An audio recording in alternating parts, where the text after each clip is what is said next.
Welcome to Mind of State, a podcast series on the intersection of politics and psychology. I'm Michael Epstein. And I'm Betty Tang. And together we are your hosts for Mind of State. Today on the show, we have Tom Singer, MD. Tom is a Jungian psychoanalyst and psychiatrist with a lifelong interest in symbols. Tom serves as the president of ARAS, the Archives for Research into Archetypal Symbolism. A mouthful. For a number of years, Tom has been researching cultural complexes in different parts of the world and written several books on the subject. This episode was recorded remotely after the first of the year when the government shutdown had only been in effect for 6 days. And we invited Tom's dogs to participate. And they did very eagerly. In the podcast as well. So yeah, this is a podcast that we recorded early in the new year. This shutdown was at that point still new. So enjoy. Hi, Tom. Good morning. Hi, Tom.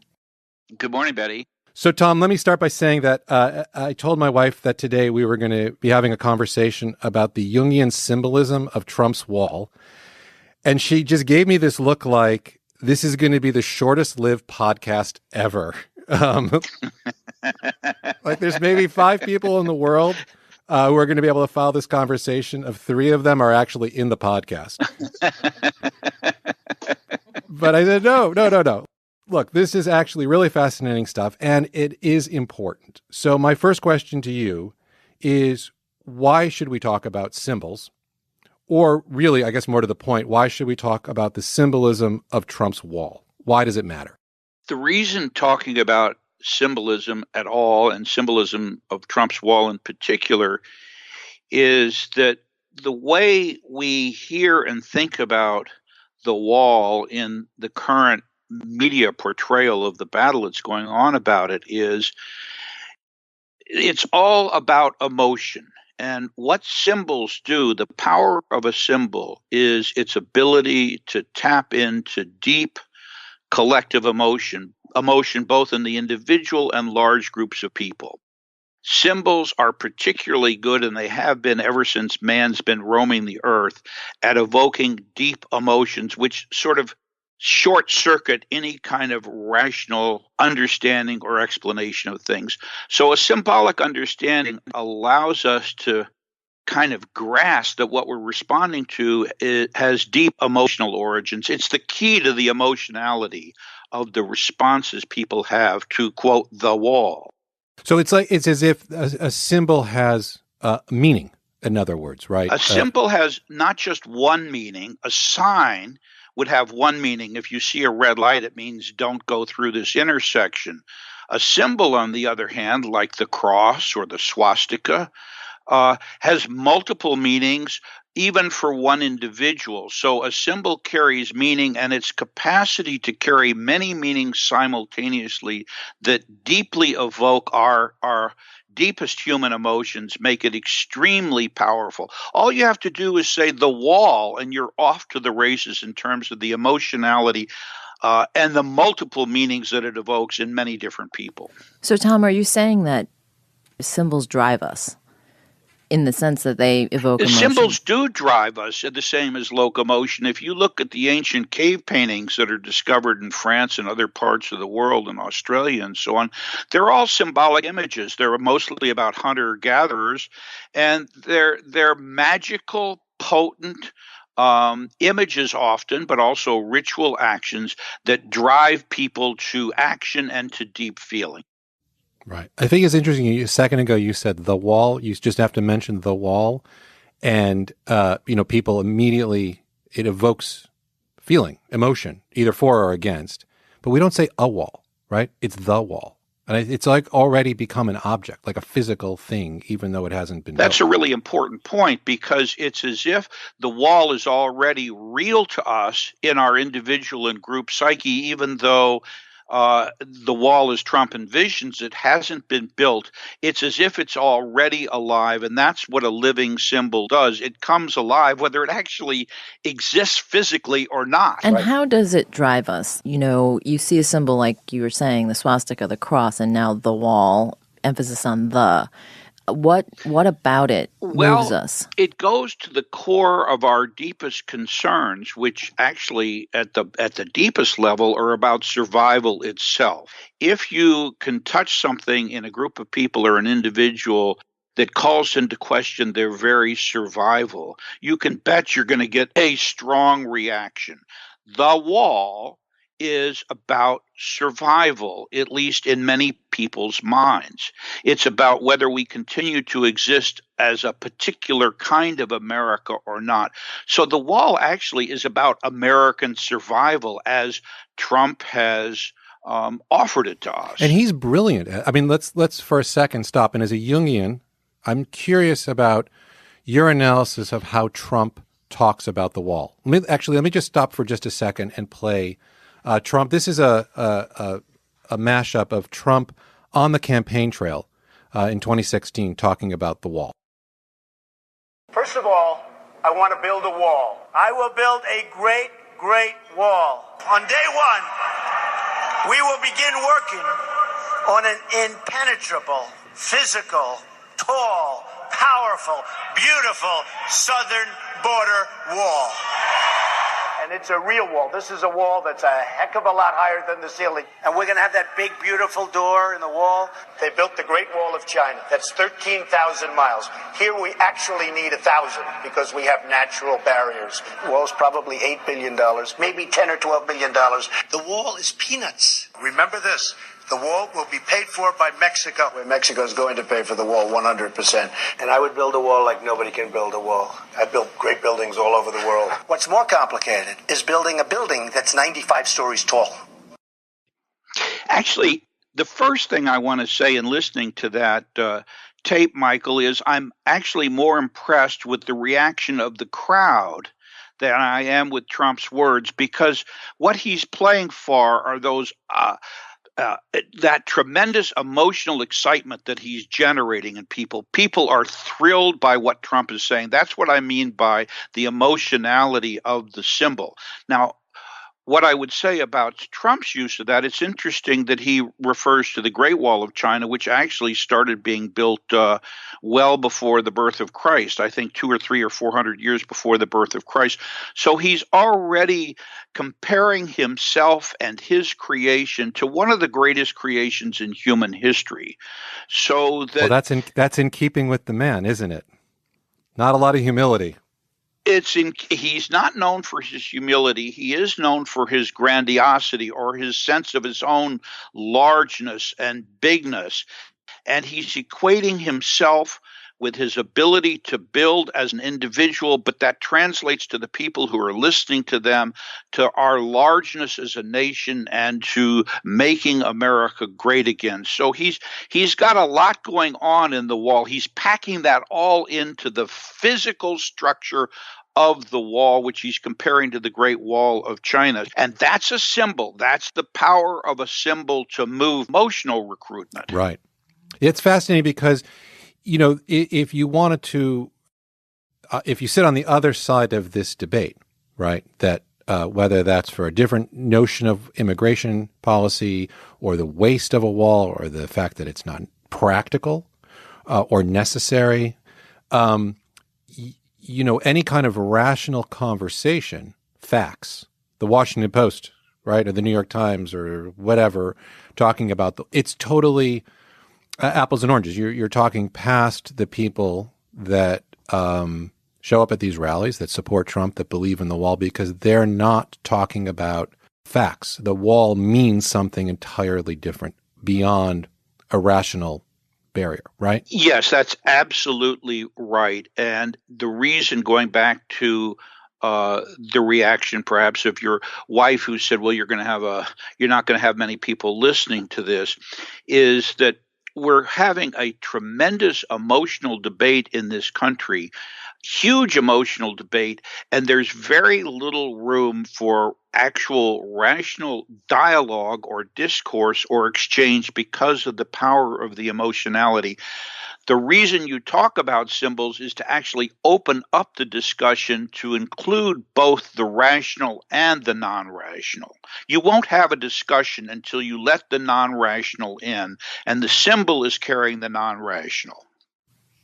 So you're saying that the Washington Post, New York Times, those who are talking about reality or facts. Wait, let's start up again. Just a minute. The dogs are. Sorry. Who let the dogs They're out, Tom? responding to the wall, and they are. Yeah, they're very emotional. They want to be on the podcast. I think Tom's dog should be on the top every podcast. They're my personal wall. Yeah. Exactly. Was that the mail being delivered? Is that what happened? I'm not sure what it is, frankly, because they can bark at anything.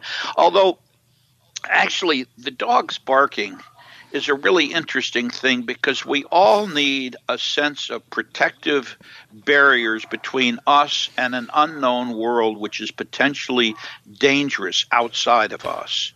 I was in Africa several years ago, and I witnessed a group of water buffalo under attack by a pride of lions.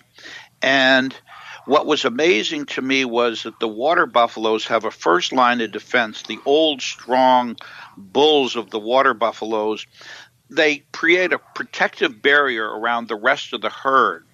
And if a young water buffalo gets separated off by the lions from that, they actually will go out and pull the young buffalo back in before the lions are able to eat it.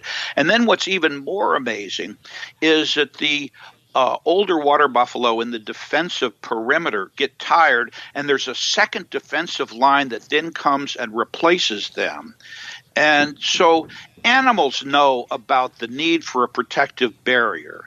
And what Trump's speaking to is an animal instinct about protective barriers that gets concretized in the physical wall that he wants to build to protect us from some dangerous attack, whether it be drug dealers, criminals, whoever it is. Right, but the problem is that those are often fictions, right? I mean, he's tapping into people's fears of the other, and he's criminalizing people who are seeking refuge, asylum. He's, and I think for a lot of us, perverting, undermining the notion of America as a beacon to build a wall. You can't be a beacon for the world if you've closed yourself off. You can't. The streets paved with gold, right? My grandparents coming to America for opportunity, immigrants coming for opportunity, seeking asylum, seeking refuge from the world. What you're talking about is, and I'm going to read a tweet, right? He says, have Democrats finally realized the desperate need for border security and a wall on the southern border, need to stop drugs and human trafficking, gang members and criminals from coming into our country? Do the people who most, then he goes on, of course, to talk about the shutdown. Do the Dems realize that most of the people not getting paid are Democrats? It's a little silly, but it's also really pernicious because he's made everybody outside the wall. On the other side of the wall is the other. Yes. Well, when I talk about the deep need for security and why the wall is so appealing, it's not that I'm advocating or embracing Trump's notion of the wall, but as a psychologist understanding the power of a symbol, I'm trying to recognize what it is that moves people to embrace his ideas. It actually doesn't have to do whether the fear is real or not. Right. And to my point earlier, so how do you were saying before, you need to recruit both parts of the brain, the thinking and or aspects of mind, the thinking and the emotions, the mind of state, to have a dialogue with folks who are driven by these emotions or recruited by these symbols. And how do we do that? How do we have this dialogue where people are very driven by these compelling? I was compelled by that wall speech, and I'm surprised that I was. So I understand this emotionality piece, but it's fantasy, as you were both pointing out. So how do we recruit reality into fantasy when fantasy is so compelling? Well, actually, that's one reason to have a discussion about symbols, it seems to me, because you're trying to create the psychic space for people to begin to understand one another. And if you start off by saying, everything you're thinking and believing and feeling is an illusion. It's unreal. It's fear-based, and you're crazy for embracing the idea of the wall, which is actually how people feel when they hear us say that this is all an illusion and a fantasy. It's an attack on them. Well, I wouldn't listen to that. I'd be insulted. Yes. Yes. So you have to try and create a bridge, even if in today's society nobody seems interested in creating bridges of mutual understanding. But it would be my notion that to get any kind of bridge of understanding, you need to walk around the symbol of the wall and talk about what it means and the feelings that it evokes in people who are for or against it. That feels like an impossible task, but I don't know where else you begin. You guys have brought up two symbols in certainly the symbol of the cross, right? The symbol of the swastika, the two countervailing. I mean, they're connected in some odd historical ways. But let's talk about America. One of the symbols, as you guys were just talking, I thought of the flag, right? Because the flag is a very powerful symbol, and it's been used politically as a also very divisive symbol, which it shouldn't be, right? I mean, we're all Americans. We all have different emotional connections to our country and sense of pride, and yet the flag is not a metaphor, right? It's not. It doesn't stand in for something else. It is its own living, breathing thing that has meaning for people, and it's so fascinating to me that we're now doing the same thing with a wall, and actually not even a physical wall, a proposal for a wall, a conversation about a wall, a fantasy wall, Yeah. But if you say a fantasy wall, people can turn off. Yeah. Tom, what do you think? Am I wrong? I think you're absolutely correct that the power of living symbols to move us with emotional reactivity is paralyzing the country. The symbol of the wall has brought the government to a standstill. It's kind of amazing, but that's the power of a symbol to move people because of its direct link to unconscious or pre-conscious or semi-conscious, deep emotional reactivity. As long as a group of people are seized by collective emotion about which they can't think, and there's no room to think or no room to discourse or to dialogue, you're in deep trouble. That's exactly where we are. The symbol of the wall has shut down the government. Because it means security for some, fantasy for others. It's worse. It's on one side it means security. So if Trump gives up on the wall, he's let, by his own definition, the Mongol horde through, right? He's physically imperiled you. And on the other side of the equation, there stand those people who say that's the symbol of the wall actually undermines the openness, the generosity, the freedom, the America as a refuge, the ideas of America, which people are also emotionally connected. Those two things strike me as utterly incompatible, and I don't know how we move forward. That's precisely the point, Michael, that they're utterly incompatible and that the wall evokes the emotional reaction of their being utterly incompatible.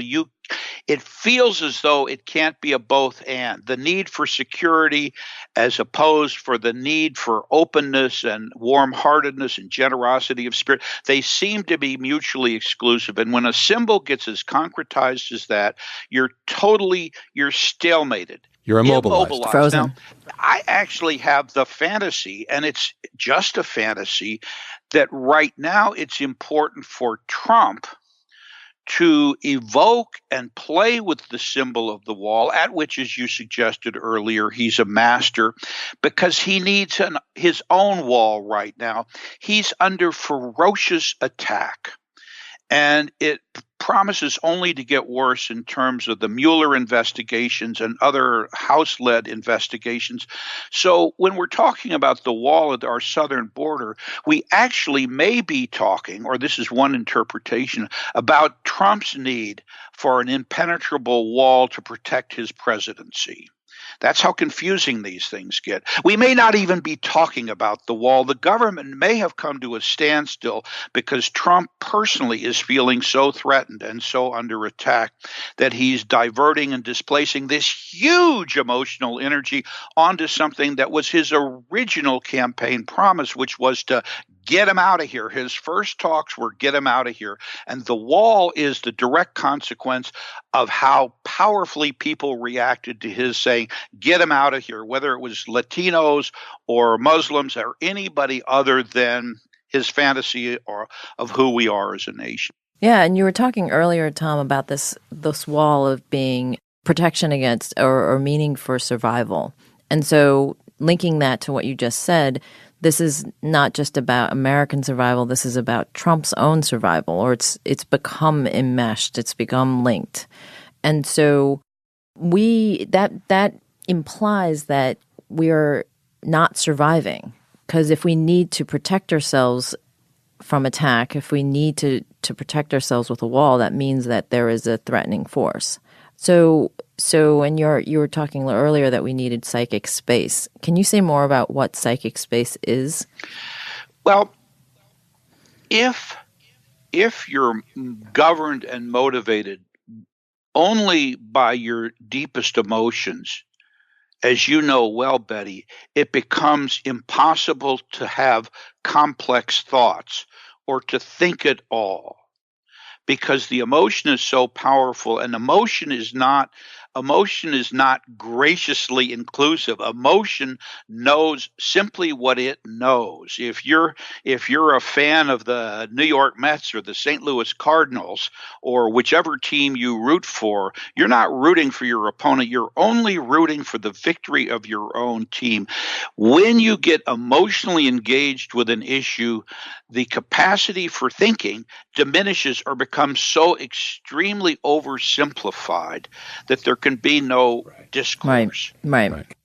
Can I ask you, Tom, one of the things that, as for John Kelly's exit interviews and other people have mentioned is, don't think about the wall as a wall. Think about the wall as a metaphor. Think about the wall as, it means security. The wall, we know we're going to have drones and all these other high-tech things.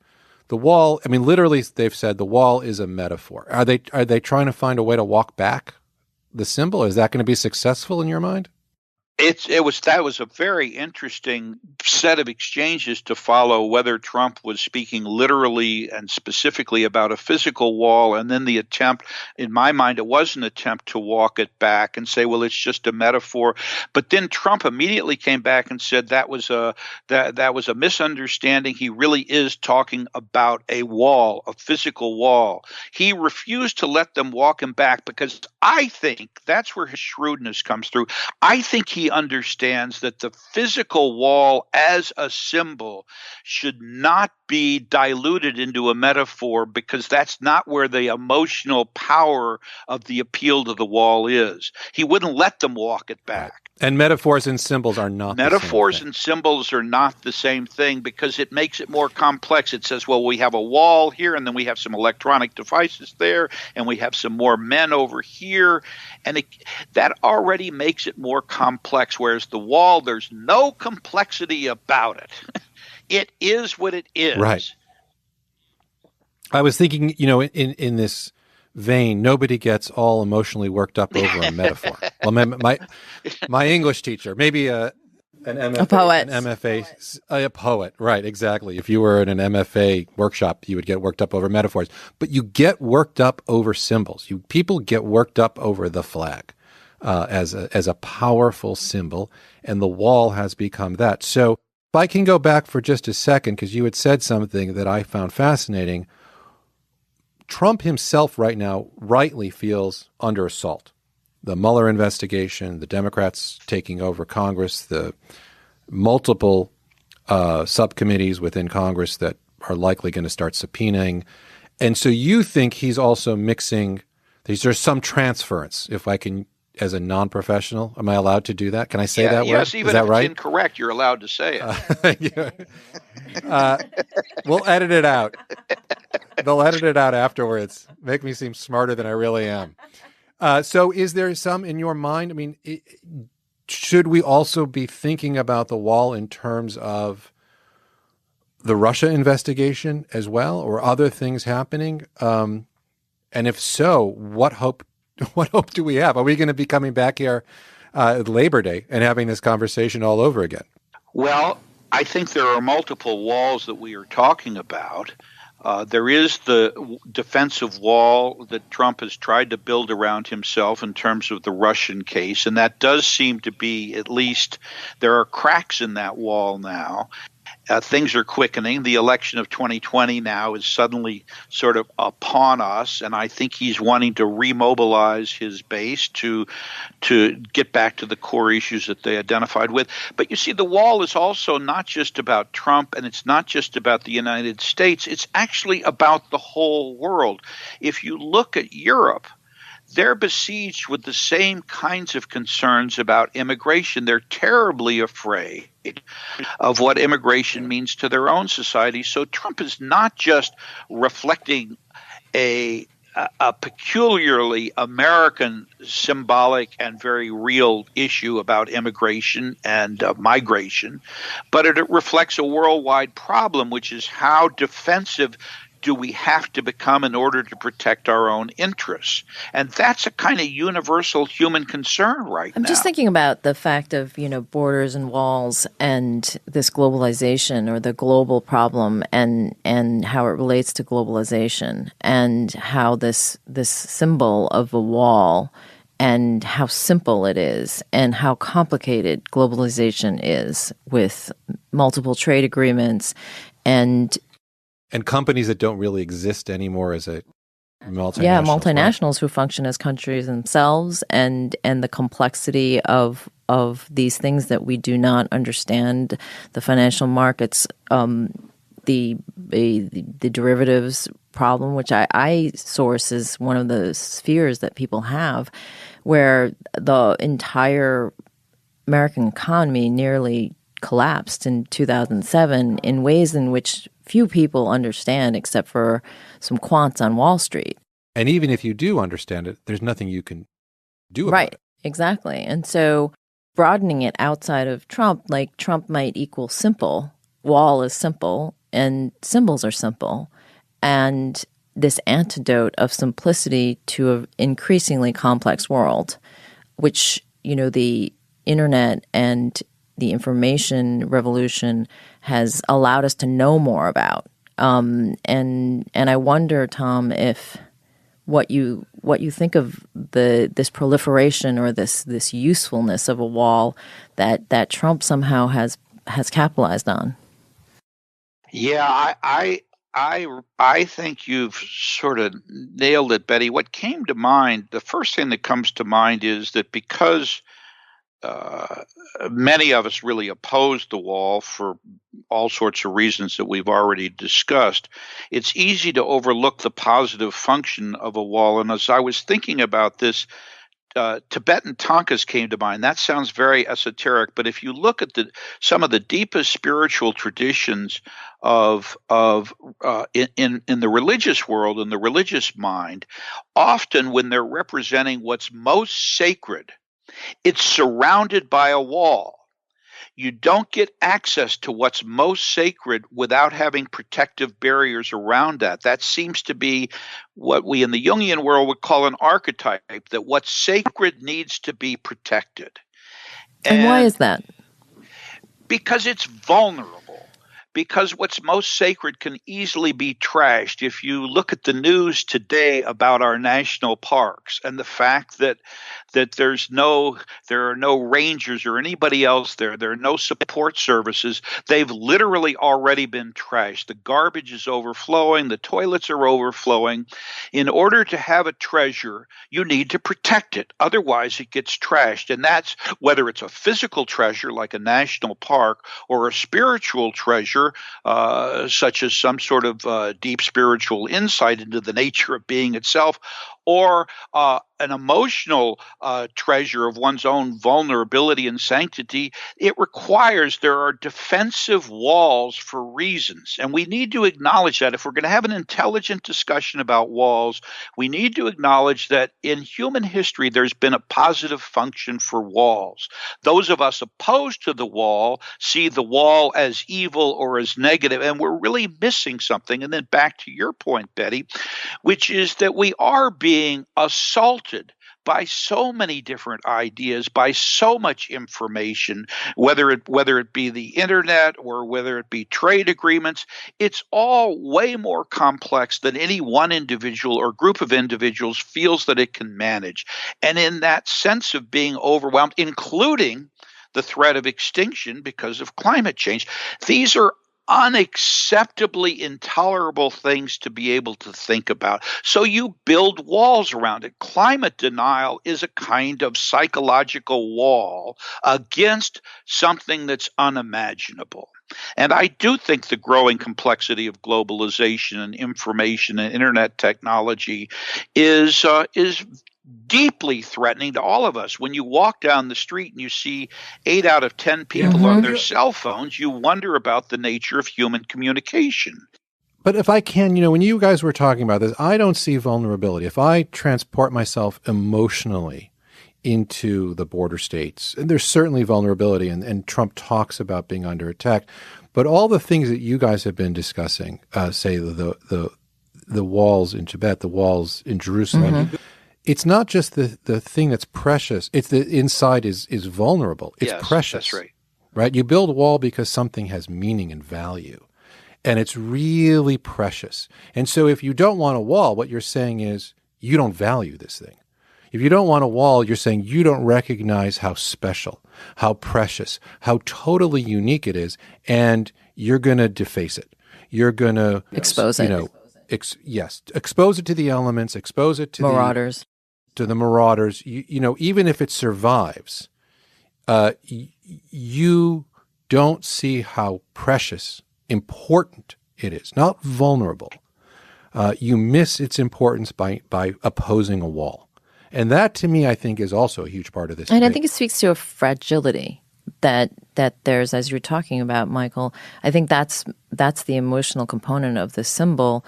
And in Trump's, he kept saying big, beautiful, tall, big, beautiful, tall, with the shining doors. This thing was like in and of itself a trophy of sorts.